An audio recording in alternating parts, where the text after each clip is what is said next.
for applications. We will get started in about 1 minute as I still see folks joining. While you wait, please feel free to put your name and the organization you represent in the chat, please. Thank you.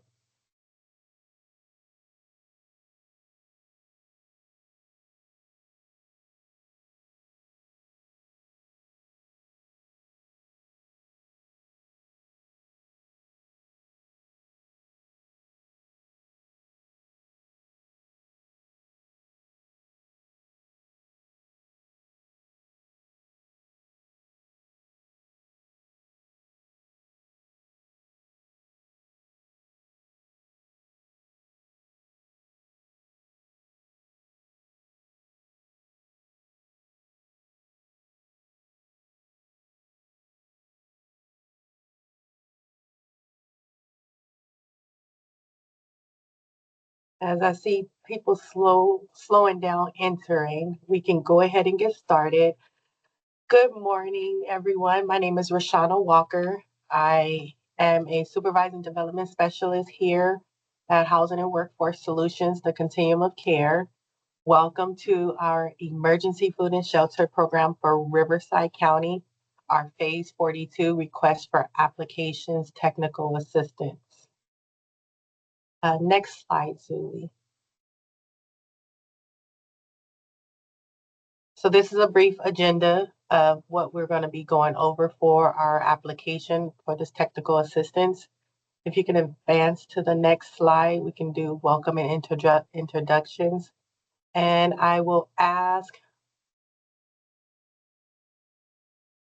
well, I see there's quite a few in attendance, so I will ask if those agencies who who will be applying for the very first time for Emergency Food and Shelter Program, if you can come off mute, say your name and your organization and the type of services your organization currently provides to individuals.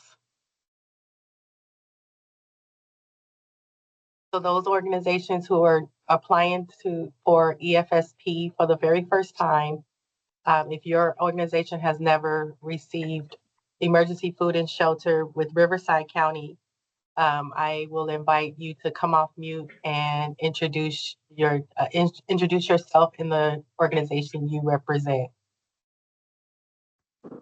Good morning. My name is Claire Jefferson Glipa. I'm with Family Promise of Riverside. We provide emergency shelter and housing support to unhoused children and their families. Thank you. Good morning. This is Lakeisha Nelson with Word of Life Fellowship Center in Desert Hot Springs, the Bridge to Better. We provide a mobile medical clinic once a month for the unhoused population in the community. We also provide lunch every Tuesday, Saturday, and some Saturdays and Sundays. 120 lunches on Tuesdays and 60 to 65 on the other days. So we're happy to be here. Thank you. Welcome. Good morning. Jones, Silence. Sorry. Go ahead. Kanisa Jones, Silence Aloud Incorporated, and the Bridge Wellness Center. We provide behavioral health support to youth and young adults and homelessness prevention for youth and supportive services. Thank you, Kanisia. Welcome.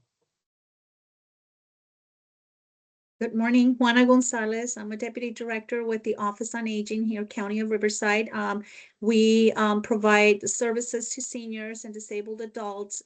We have a homeless program where we provide case management for stabilization services and linkage to seniors that were chronically homeless and are now recently housed. We assist with providing them support to remain housed, and we also have other services to support seniors staying safely in the home with transportation, meals, and other things that they may need. Thank you. Thank you, Juana. Hi, this is Lori McQuaid Penninger from Riverside Community College District, representing Norco College, Riverside City College, and Moreno Valley College. And we provide emergency housing as well as meal support to our low-income students. Welcome. Thank you.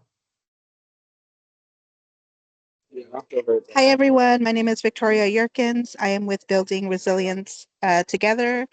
We provide services for current and former foster youth, and we will be including housing in the upcoming year. Thank you. That's awesome. Thank you. Welcome. Good morning, Building Up Lives Foundation. We are in the city of Moreno Valley.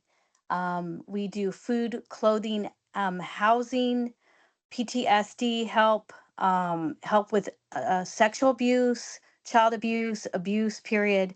We're emotional support as well, going to court for victims of domestic violence.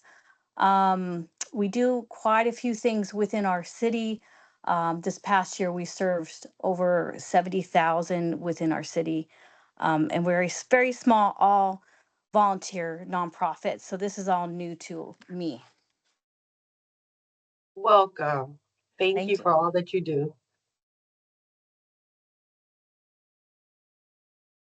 Anyone else would like to come off mute and introduce yourself and the organization?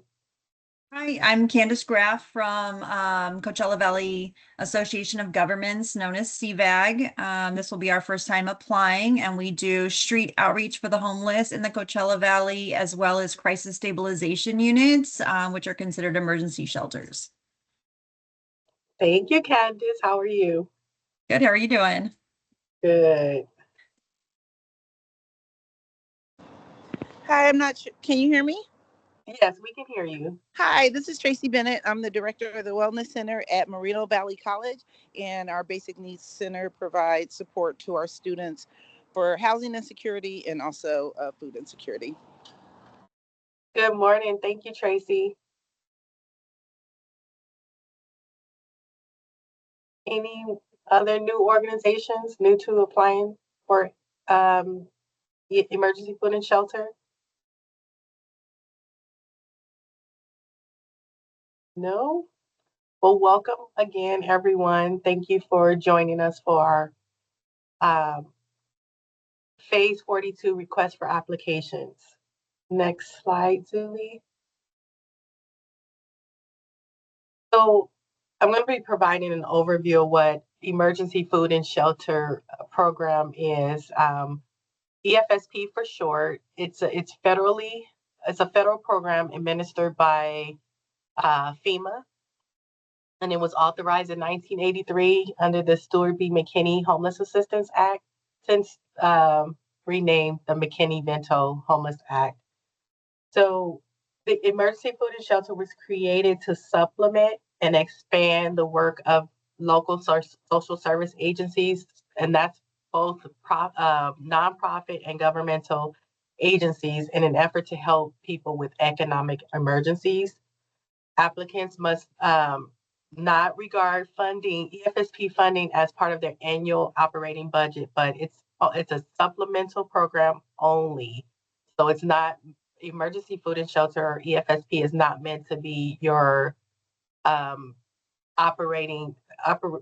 your sole budget for operating your program. So it's a supplemental program. Next slide, please. So this is just a chain of responsibility from FEMA to the LRO, which is the local recipient organization.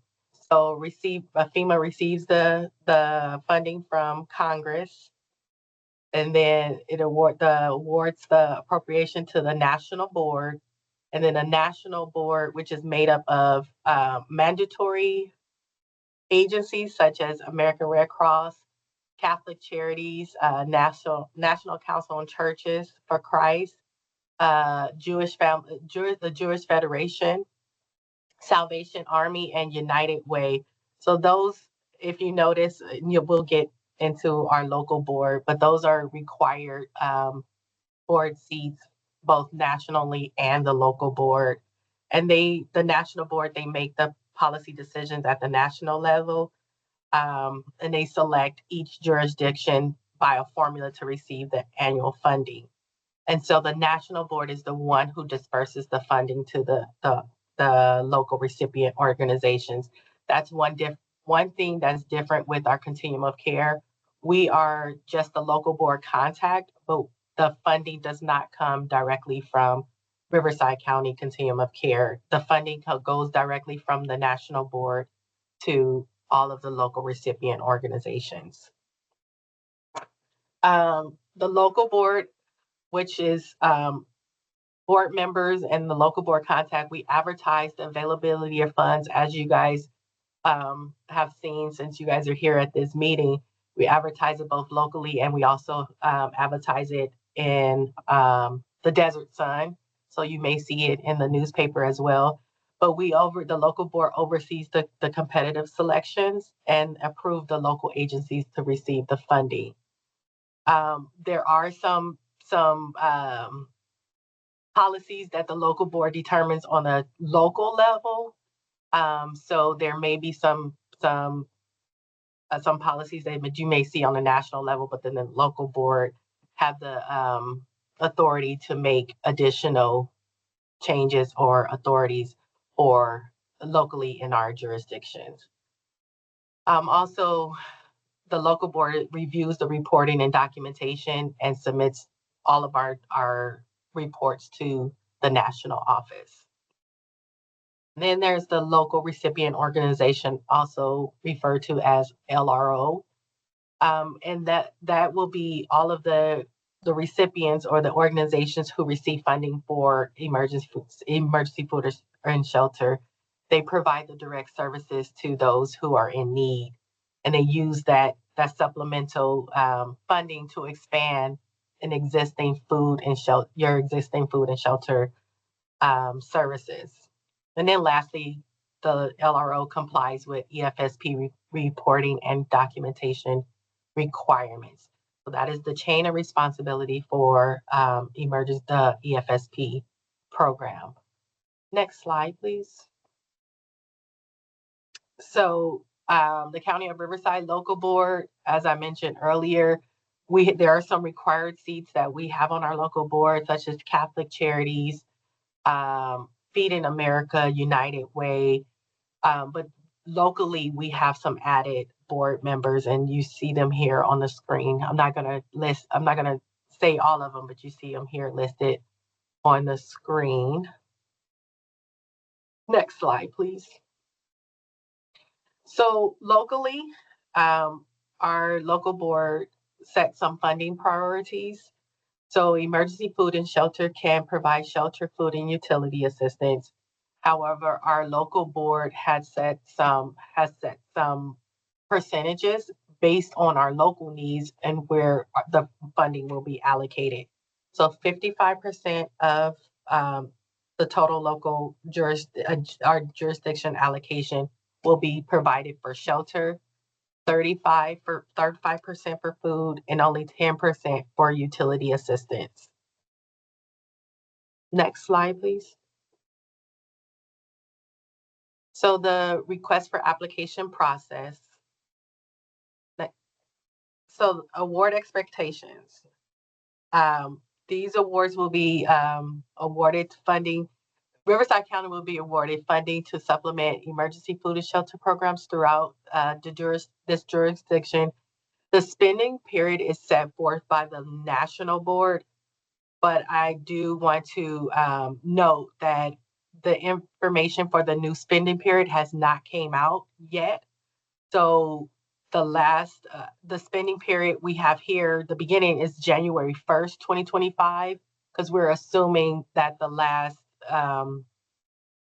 the phases that are currently in the current period, it ends December 31st. So we're assuming that it's going to begin January 1st of 2025. And the end periods is to be determined. And so when we get that information out, when we get that information from the national board, we will get that out to all of our providers. But we wanted to go ahead and do this release for applications early to get ahead of the game, because once that information comes out, there's a quick turnaround. So we wanted to make sure we start our process with the information we have. Next slide, please. So eligibility, all agencies who are providing any type of emergency food and shelter services and have been providing it for at least 1 year can apply for funding. Again, if your agency has been providing any food or shelter services for at least 1 year, they're eligible to apply for funding. The categories for EFSP is shelter, that could be mass sheltering, such as congregate sheltering, or other sheltering, which is non-congregate motel vouchering, and then also rent and mortgage assistance. EFSP program is one of the very few programs that will allow for you to provide assistance to individuals who are behind in their mortgage. So that's one thing to know. Emergency food and shelter can provide assistance to those who are in need, who are behind in their mortgage. So that's one note to make for EFSP. The second category is food, and that can be, you can either be serving meals, providing food for others, or have a food pantry that you guys are running for individuals who are in need. The last category is utility assistance, and that includes gas, electric, water, and sewer services. And then, so locally, our county is divided into 5 supervisory districts, and applicants will be required to identify which of the 5 districts they intend to provide services in. The application, all applicants must complete the required parts of the application. The cover page, all applicants must complete the cover page. Part A, all applicants must complete Part A. Part B, all applicants must complete the Part B, which is the funding request, which is very important. And then Part C and D are required for those applicants who are considered new applicants. And we'll get further into how you would consider yourself a new or returning applicant. So those agencies who have completed a phase, which is phase 37, 38, and ARPA-R, those agencies will only need to complete cover page, Part A and B. However, new applicants will have to complete all parts of the application. Any questions regarding that? No, don't see it. Great. Next slide, please. So criteria for local recipient organizations. Organizations must be a nonprofit or government agency, not be debarred or suspended from receiving federal funding, have a checking account, and sign up for EFT transfers, and beginning phase 40, I believe, EFSP no longer sends checks out, so you must sign up or have a checking account and be eligible or can receive electronic funds transfers. I want to get through the most important ones. You can read, I don't want to read through all of them, but one other important thing to note, that you must have a unique entity identifier, so a UEI, in order to be eligible.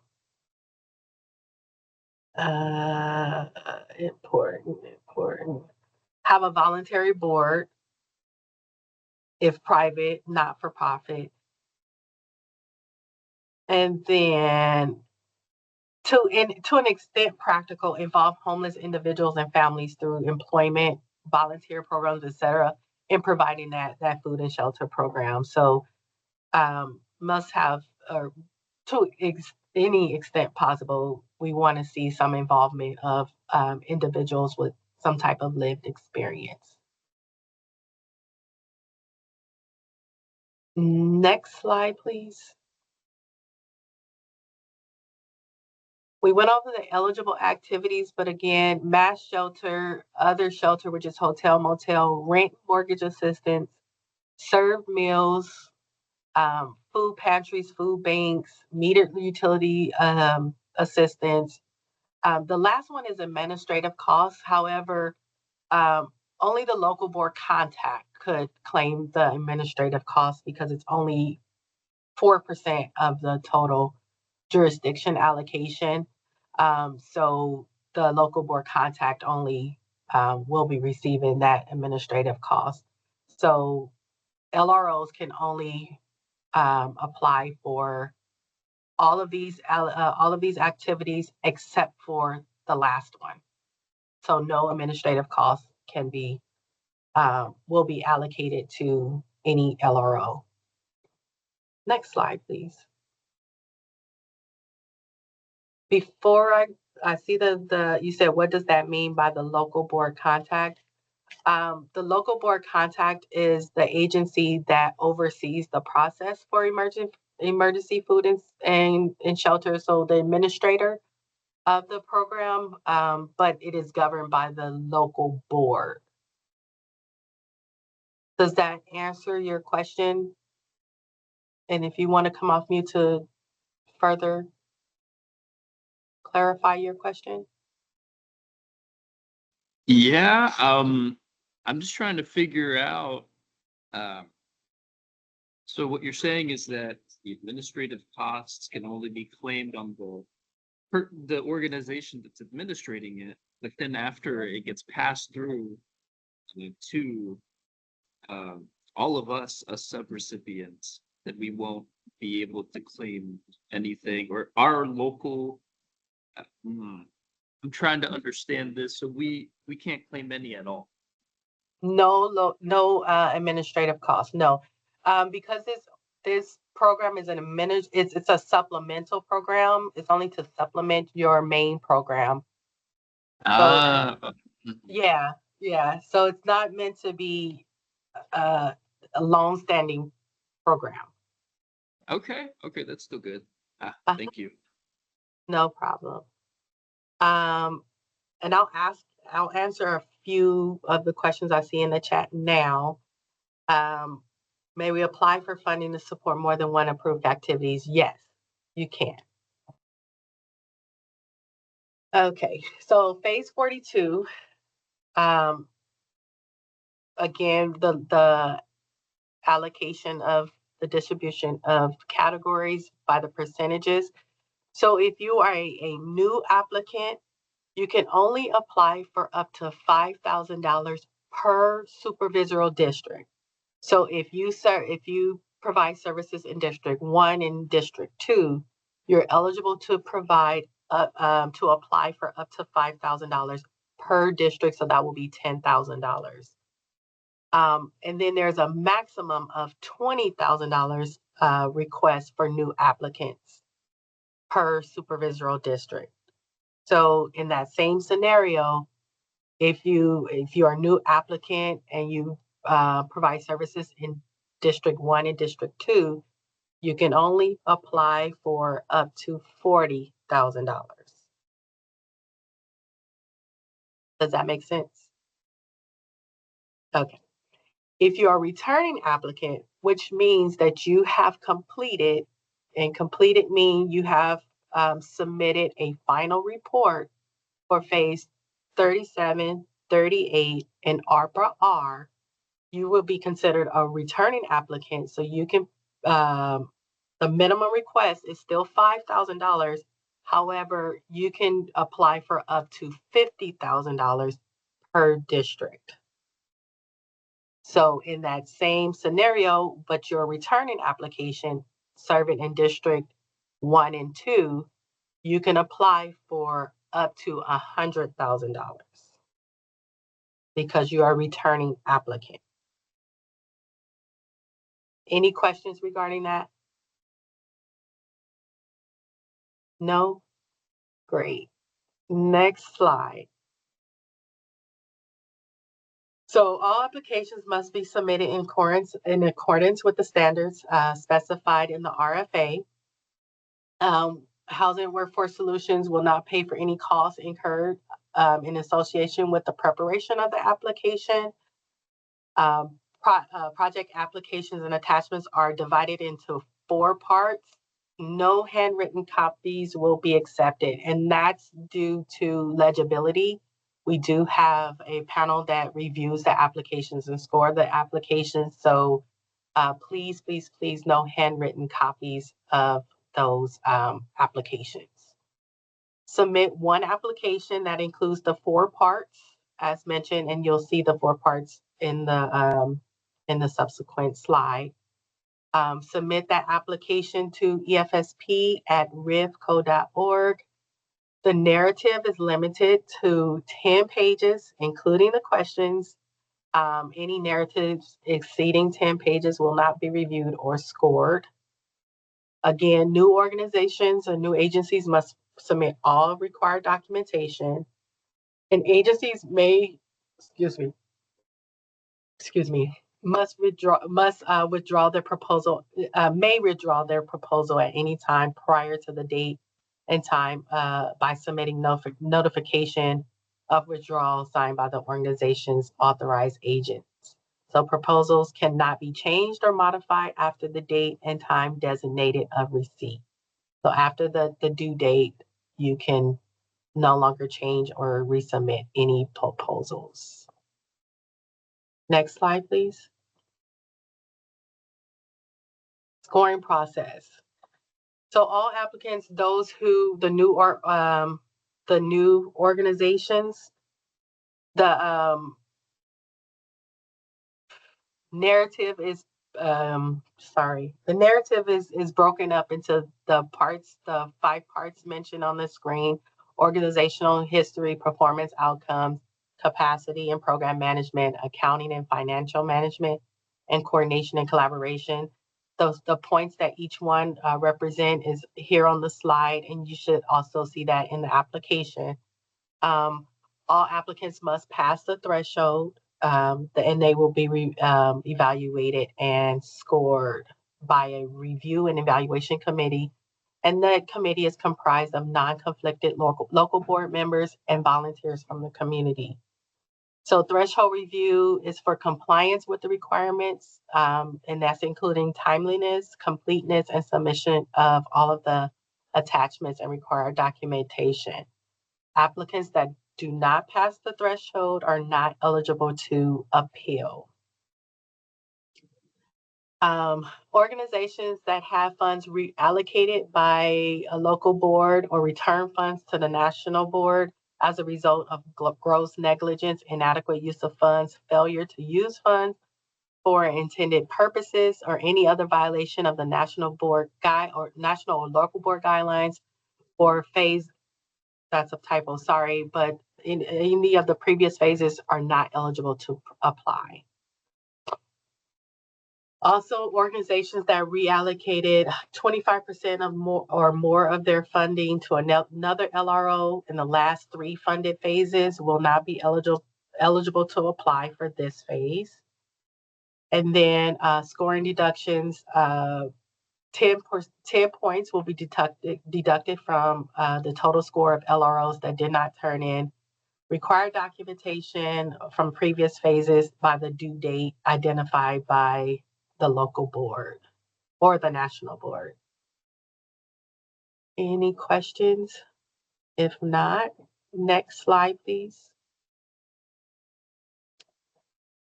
All applicants that receive a score of 70 or above will be considered for funding. Ranking is determined by application score and region. There's a whole formula that determines the amount, and that other than also in addition to the score in the region, it also depends on like we do have percentages of the poverty rates within each supervisory district. So that whole formula is taken into consideration on the amount of funding that you guys receive and that the local board approves. And then the threshold, again, the threshold review is for compliance and requirements. And again, applications that don't pass threshold will not be considered for funding. Application review, again, that's a review committee. In all of the committee, they attend orientation on the scoring process. Each application is read by at least 2 to 3 evaluators. And then again, I wanted to stress the national board funds come directly from the national board to the LROs. So applications that do not meet standards will not pass threshold requirement and will not be considered for funding. Again, you must pass the threshold in order to be scored and considered for funding. Next slide, please. Next slide.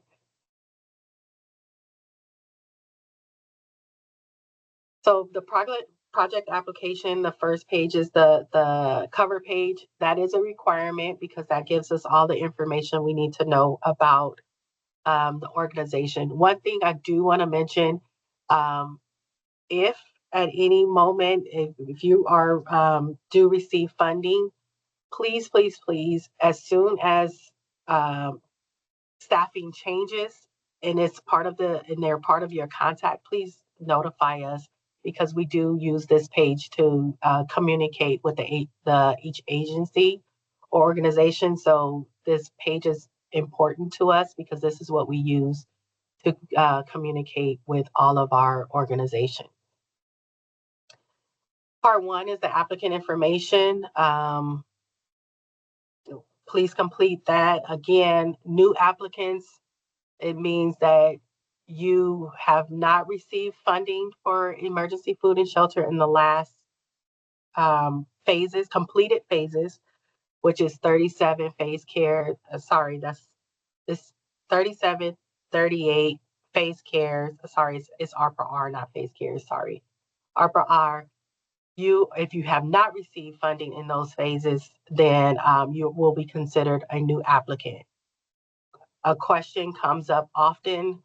If I received funding for the first time in phase 39 or 40, you are still considered a new applicant because you have not yet completed a full cycle of emergency food and shelter awardee. So you are still considered a new applicant because you have not yet completed your first final report for the emergency food and shelter. So if you were awarded in 40 or 41, but not in the phases prior, then you are still considered a new applicant. So that's part A. All applicants complete part A. Part B, that is all applicants as well. That's the funding request, how much you guys are requesting and in what categories. Part C is the required documentation, and the required documentation is only, we need to have information only from new applicants. Part D is the application narrative, and that is for new applicants only as well. Any questions? On the cover page, do you need wet signatures? No, we don't need wet signatures for any of the applications for EFSP. We're going all digital. Thank you, great question. Next slide, please. Next slide. So here is an example of the funding, the part B, the funding request. This is an example. This is an example only. This is how you will fill this out. So if you're wanting to do served meals, and you're estimated to serve about 1,000 meals, and EFSP pays $3 per meal. So you're requesting $3,000 for served meals. And so on and so forth. This is an example. You all will receive a copy of this PowerPoint presentation. We also will have it posted on our website. Any questions regarding this? This information? No? We can move on to the next slide, please. Okay, go back. Nick, you have a question?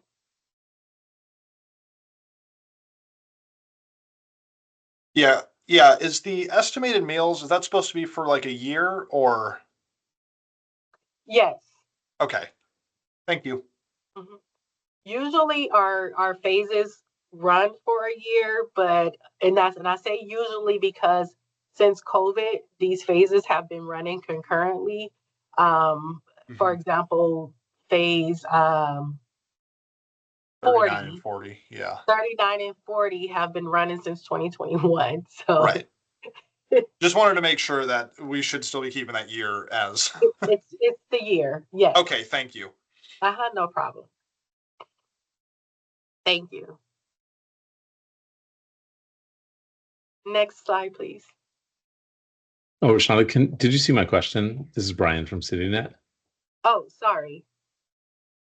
Okay, go ahead and ask it. Yeah, I was just in page 2 of the RFP, the original application, it doesn't mention ARPA-R as one of the qualifying events for being a returning applicant, and we did receive funding for that.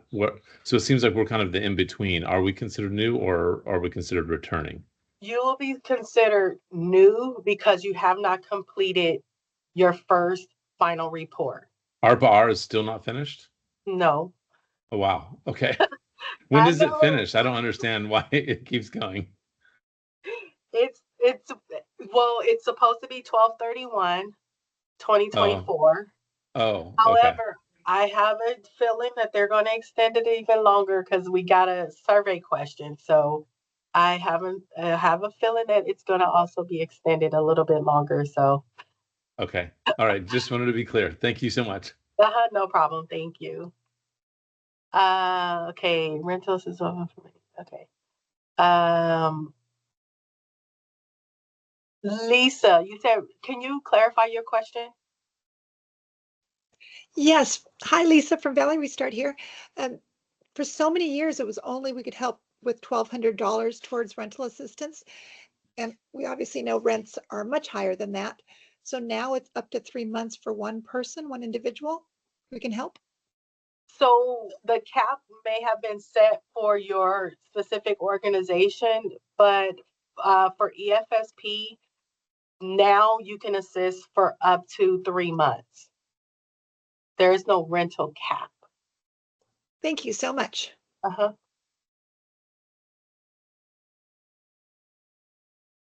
So this is also part of the funding request. This is where you will put the amounts that you put on the first sheet.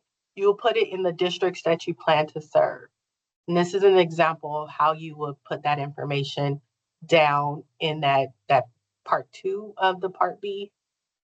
And this is where you would list where the districts that you plan to serve. And again, your agency could be housed in that district, or you serve at least 5% of your population in that district. So your agency can be located in Riverside, but you serve in Moreno Valley. So that's District 1 and 4. Sorry. Any questions regarding the second part of the funding request? No. Next slide then. So because EFSP is a supplemental program, and it's just there to supplement and expand your program, an existing program, applicants will need to show at least 55% of the total program budget from other funding sources. So a match. You will need to show how much, 55% match.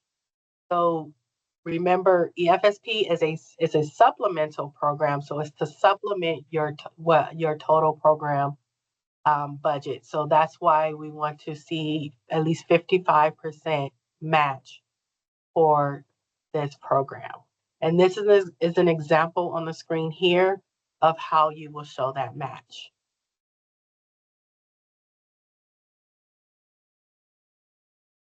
Next slide. This is an example. So an LRO provides food distribution in District 4 and 5. The total budget is $180,000. So your match will be $99,000 because 55% of the $180,000 is $99,000. So you can request up to $40,000 for through EFSP. Any questions regarding that? No. Next slide.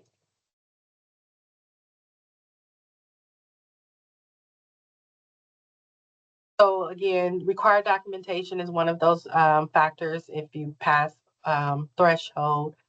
Any applicants with missing attachments will not be scored.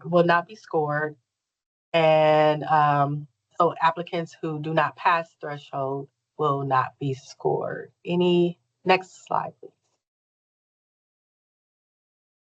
Mandatory attachments, we will need, these are the mandatory attachments we will need for those who are new applicants, meaning you have not yet completed your final report for a completed phase.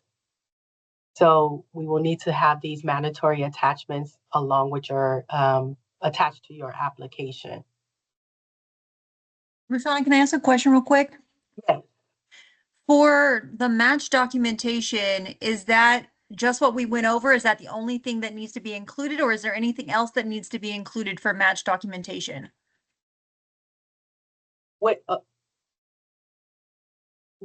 just what you say, the only thing that needs to be, when it say match documentation, so in that previous slide where it showed like Panera Bread, we will need to see some documentation that Panera is providing X number of dollars to your organization. Okay, perfect. Thank you. No. Thank you for that question. Any questions regarding these attachments that are needed, the mandatory attachments for the new applicants?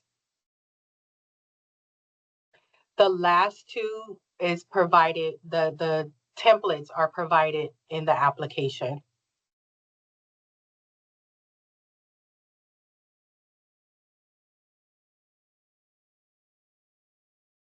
Next slide, please. So the UEI, this is, I just provided a screenshot of where you will get that information from, and to show that you're in good standing with, you're not part of the federal exclusion list. You will just need to go in, sign in, or hit where it says, where I have the little arrow, check your entity status. And there you can print out the sheet that says no, I think it says like no, not, no, dang it. It just shows that you're in good standing with the federal government. And you will go and hit check entity status. You will need that as part of your application. And that's for, yes, no exclusions or disbarment. Thank you, Brian. You will need to submit that paperwork or that printout with your application for new applicants.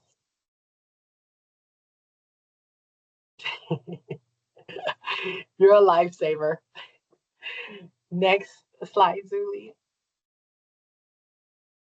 The application narrative for the new applicants. Every question must receive a response.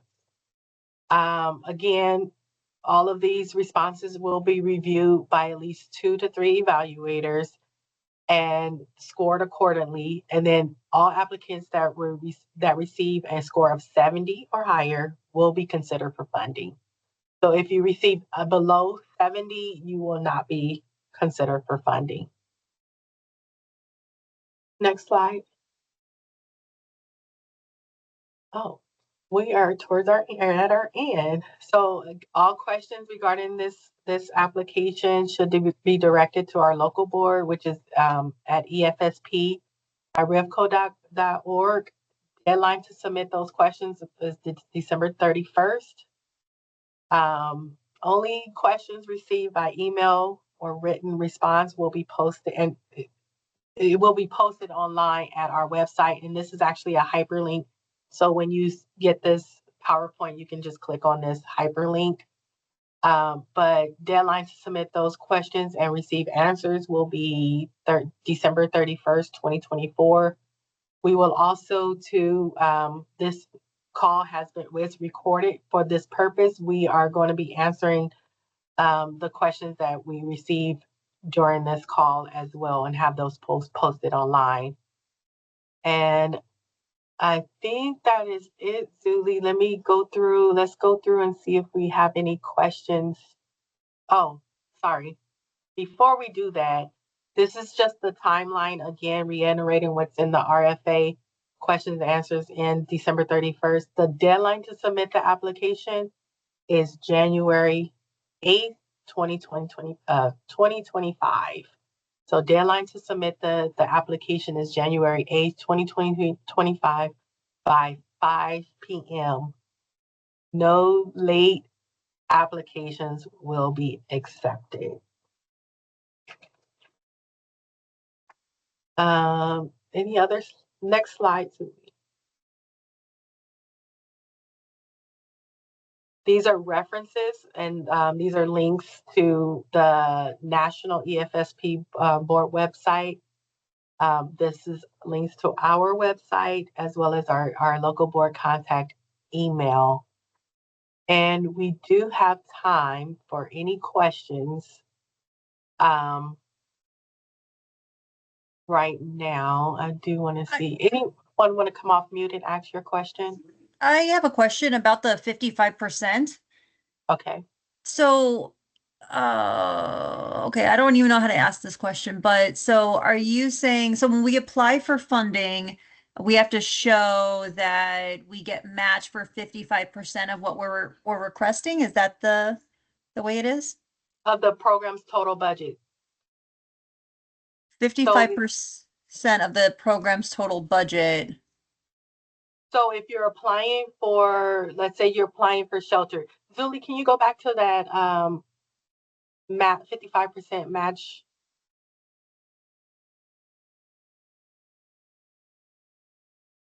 So in this example, if you're applying for food distribution and your program budget is $180,000. That's the total program budget for your food program right now. So if you would need to show at least you're receiving at least $99,000 already from other sources. Okay, I get it. So whatever the budget is for, say if I'm doing food, then I need to show 55% match for that, but I can request whatever I want as far as my EFSP request goes. Yes, yes. Okay. 45%. Perfect. Any other questions? Rashonda, does the program budget include staffing and we spend on, like, say, food? Yes. It's the total program budget, correct? Yes. Okay, thank you. These are great questions. I'm trying to see if I have a.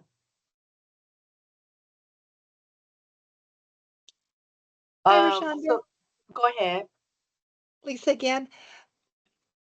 We've been involved with the EFSP for many years, but it's my first time looking at applications.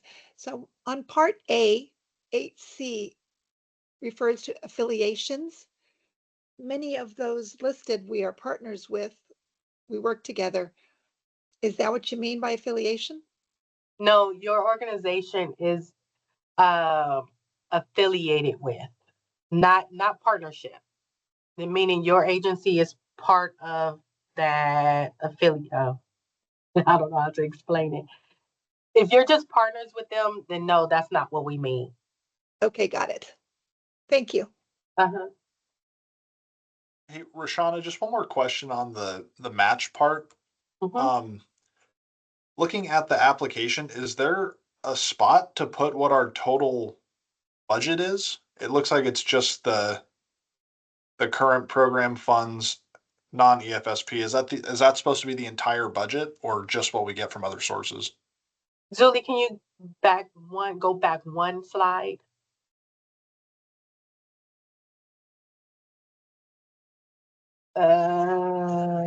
So that current program funds, like the serve meals where it says 10,000, is that supposed to be the entire budget or just what they're getting from Panera, Stater, and Sprouts? That's a great question. Because it doesn't seem like there's a spot to put what For the, the I don't know how entire you'd see the budget. match.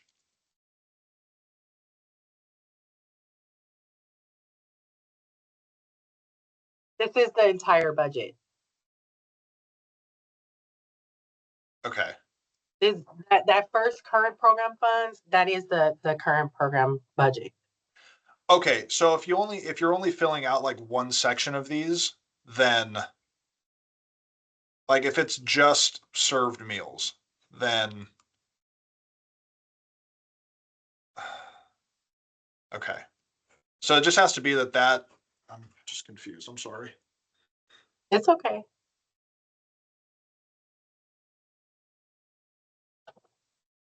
So if you're just filling out one of those, and that should be your total like budget for that. Okay, perfect. Yes. Okay, Rashawn, I have another question too. And it's in regards to the same thing. So if I have a total line for my budget and my funding source comes from multiple different areas, right? Like local funding, county funding, but I pay for food out of my funding. I pay for like, food from Dollar Days or food from Sam's Club. You don't care about where I buy my food from. You just care where my funding is coming from that I'm purchasing my food. Okay. Correct. Okay, perfect. So just to clarify, that last question, if you look where it says current program funds is 10,000, you're only requesting 3,000 of that 10,000. Uh-huh. Does it make a little more clear for you? Yeah, I'm just trying to figure out the 55% part when it comes to that. Okay, got it. Yeah. I saw a question in the chat. Sorry, I didn't get to it earlier. I didn't see it. These funds are dependent on the passage of the FY25 federal budget. It's actually FY24. We already have the allocation.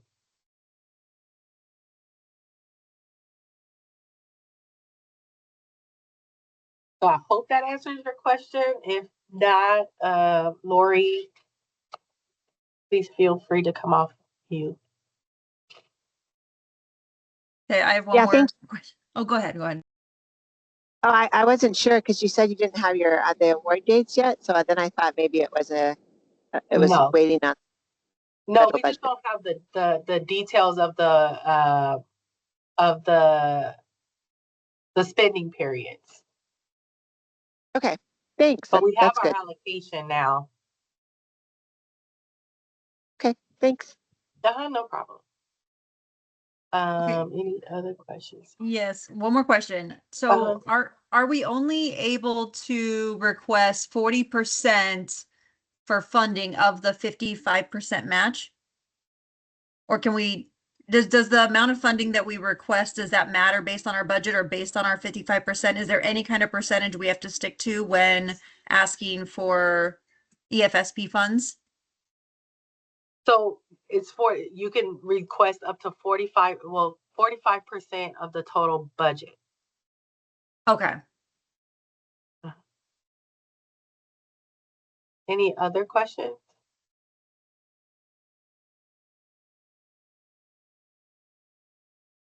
Yes, I have a question. Go ahead. Is it supposed to say EFSP phase 39 on our applications funds requested? Is that supposed to say 42? That's what we're requesting in Yes, this application, correct? it's supposed to say 42. Okay, thank you. 4 sets of eyes didn't catch that, but you did. Thank you. Thank Rashawn, I you. have a quick question. Uh-huh. Is there a criteria Uh-oh. for determining eligible population, priority population? Say that you kind of broke up as you were talking. I was just curious, sorry about that. Is there a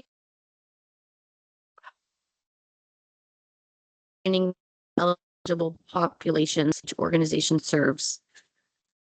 I am so sorry. Is that Crystal? Whoever that was talking, Yes. you keep breaking up. I'm not able to hear the entire question. Oh no. Put it in Okay. the chat. Put it in the chat. Okay.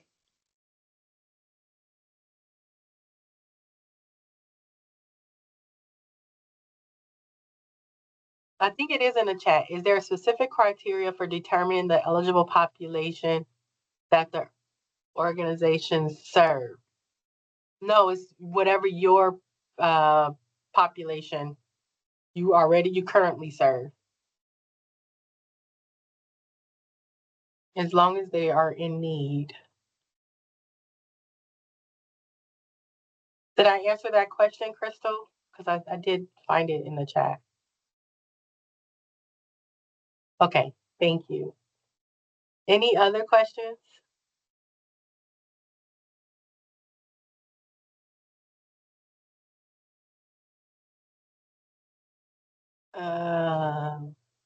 Thank you, Brian, for answering where do you find the districts? And that is the most current that you did provide. I know it's a little hard, but trying to see, are there any other questions that I didn't see in the chat that anyone wants to come off mute and ask?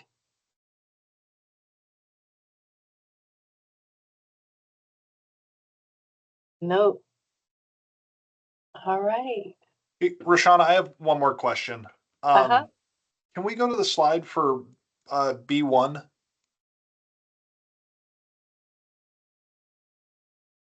So the estimated number of meals,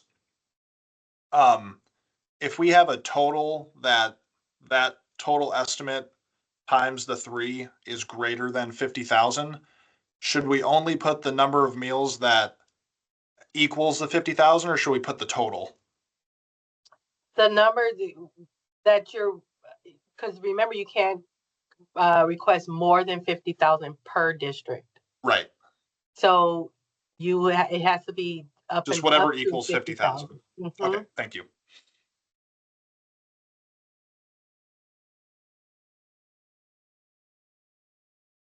Thank you. Great question. Any other questions?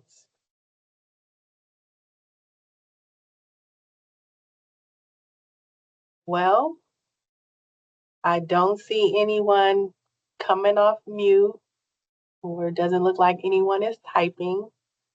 So with that said, I do want to thank you for taking the time to attend the Phase 42 Emergency Food and Shelter Program Technical Assistance. Feel free to reach out if you have any additional questions by December 31st. Yes, we will put this recording on our website, and it will be available there along with the PowerPoint that you can refer back to. And if there are no other questions, thank you for your time and good luck to all of you. Thanks, Bye. Roshana. No Bye. problem. Thank you. Thank you. And Merry Christmas. Merry Christmas. I forgot to say that to Merry everyone. Christmas. Merry Christmas.